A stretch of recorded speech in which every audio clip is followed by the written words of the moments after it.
It's obviously Valentine's Day, and this year the holiday shares a day on the calendar with Ash Wednesday.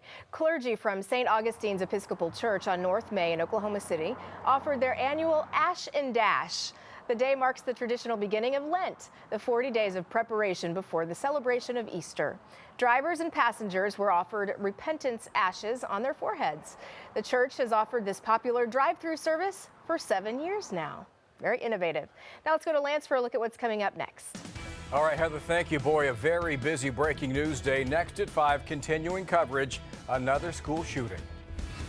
Oh my God! Terror in Florida. She answered the phone just trembling and in shock. A school shooting, students rushing to safety. The number of victims, the breaking news details straight ahead. And graffiti and broken glass. Vandals keep coming back. The damage done to a Metro home, why one mom says it's a hot target. Plus, crooks cutting their way into a business. The crime caught on camera. People trying to make an honest living and go to hell. An employee's message to the suspects. Right now at 5. You're watching Oklahoma's News 4 at 5. And first here at 5, breaking news, a school shooting. This takes us to Florida. As you see, Heather's in our Sky Center now with more on this developing story. It's been fluid, Heather, but we're getting some new numbers. We are, Lance. It's just so tragic. Tragic news no one wants to hear. And reports of gunfire in a South Florida school. The situation obviously still unfolding right now, and it will continue to do so throughout the day. Multiple SWAT teams are inside the building searching for any additional threats right now. But at the moment, we're hearing more than a dozen injured and multiple people reported dead. Children. The gunman, around 18 years old, is in custody. NBC's Wendy Woolfolk with more on the chaos and a warning. You're about to see and hear some video that is very disturbing. Oh my God! Oh my God! It's happened again, this time in South Florida. An active shooter inside a high school. Frantic family members trying to reach children inside. She answered the phone just trembling and in shock that she saw people being shot at, and luckily she was able to make it out. Tactical teams surrounding the school, but countless students still barricaded inside the sprawling Broward County campus. Oh my God! Witnesses describe hearing a fire alarm, then gunshots. After an hour-long manhunt, police confirm a suspect is in custody, also taken to a nearby hospital. He was taken into custody, I believe, about an hour after he left Stoneman Douglas, after he committed this horrific homicidal, detestable act. Still reports of more injuries, but still unclear how many. The 13th school shooting in the United States this year. Wendy Woolfolk, NBC News. God, it just makes your heart hurt seeing that. A federal official has identified the Florida school shooting suspect as Nicholas Cruz. Authorities say he was a former student there. All right, Heather, thank you. And more breaking news. Reports of a man pistol whipped, left bloodied. This scene along Choctaw Road near Northeast 10th Street right now at 5. That's where News 4's Kelsey Gibbs is joining us with the breaking news update. Kelsey?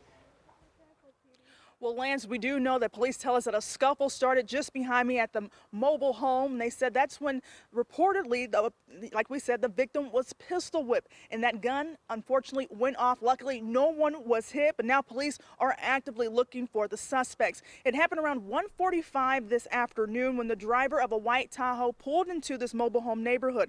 Police say 2 unknown men pulled in just seconds after he did and asked the victim to come over. Police say he did, and the chief said that's when the men got into a struggle. The suspects then allegedly started pistol whipping the victim across his face.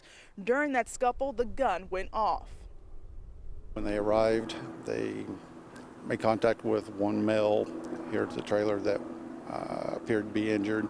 According to our victim, he states that 2 unknown males arrived here at the trailer, had called him out. When he went out to confront them, one of them produced a gun.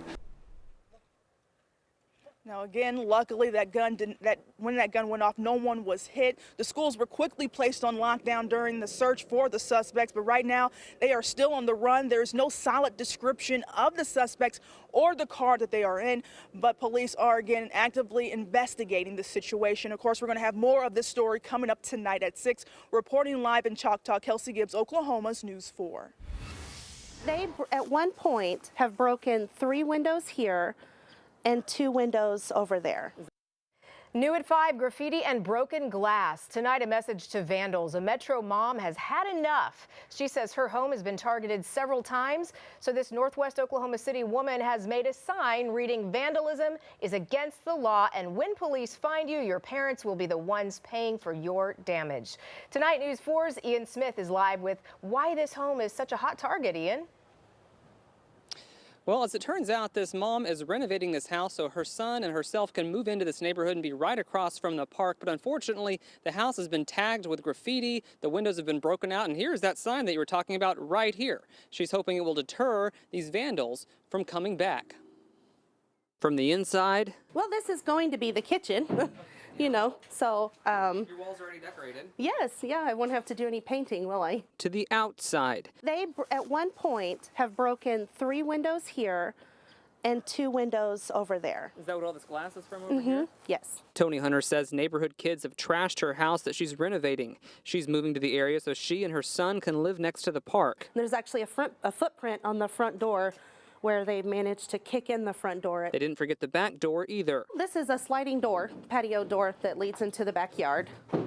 And looks like some uninvited guests have come in. The suspects even trashed the floor, busting open cans of paint and adding their personal touch. She says the suspects have even been hanging out in her storm shelter, which is now on lockdown. If ever we need to come here to be safe during a tornado, I'll have to fumble with a key to remove the padlock. She's filed a police report, but so far no one has been caught, so she's made a sign. Well, it's a sign that I made up just out of pure frustration. It just says vandalism is against the law. When the police find you, your parents will be the ones paying for your damage. But if and when those responsible and their parents are watching, she wants to tell them this. If they do see this, that they have a very sincere and very stern talking with the children, because this is just the beginning. You know, it could be the beginning of a very rough season in their lives.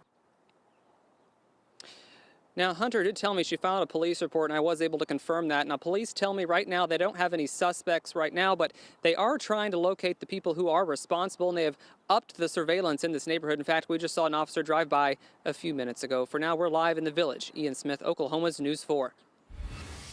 It's very depressing to put up like that all the time.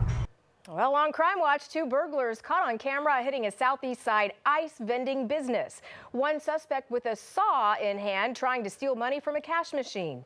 Tonight, we meet Merle, an employee who is fed up with the crime. News 4's Jessica Bruno has Merle's message to the suspects who got away. The suspects were certainly determined. They took the door of the ice house right off its hinges as part of what was clearly a premeditated plan. It's happened countless times. There's one. They tried to cut it. But this time, These are the ones they cut off the other night. burglars got inside of the Sparkle Ice House where Merle works, and he's sick of it. It's very depressing to put up like that all the time. Fortunately, surveillance cameras caught the suspects in action. This was a very determined set of burglars. They actually took a concrete saw and were sawing through the hinges of a door before finally prying it open and making entry. In the video, you see the suspects pull up to the ice house in a truck that police believe is stolen. According to the police report, they attempted to break in multiple times before getting inside. They cut one of the locks that protects the cash machine, and then it appears they got spooked by something and left before cutting the second lock, leaving the scene without a dime. They were at this scene for a very long time. Usually burglars want to get there, get in, get out, and be gone. But in this case, they took the time to actually try to saw the hinges off the door. Now, police and employees like Merle are hoping someone recognizes the suspects. People try to make an honest living and you go to hell. In Southeast Oklahoma City, Jessica Bruno, Oklahoma's News 4. Colorful words. Well, right now, those suspects are still on the loose. Take a look. If you can help police, call Crime Stoppers, 235-7300. A treat dipped in chocolate just in time for Valentine's Day. Galen Culver with a preview. Raspberry creams, turtles, and truffles. We're used to chocolate on those types of candies, but thanks to a good imagination and suggestions from her customers, Stacy Staten knows chocolate goes good on other stuff, too. I'm Galen Culver. On the next Great State, we'll share a few ideas, chocolate on everything in Guthrie, next on Oklahoma's News 4. You're watching Oklahoma's News 4 at 5 with Lance West, Heather Holman, Mike Morgan, and Brian Brinkley. Oklahoma's News 4, looking out for you.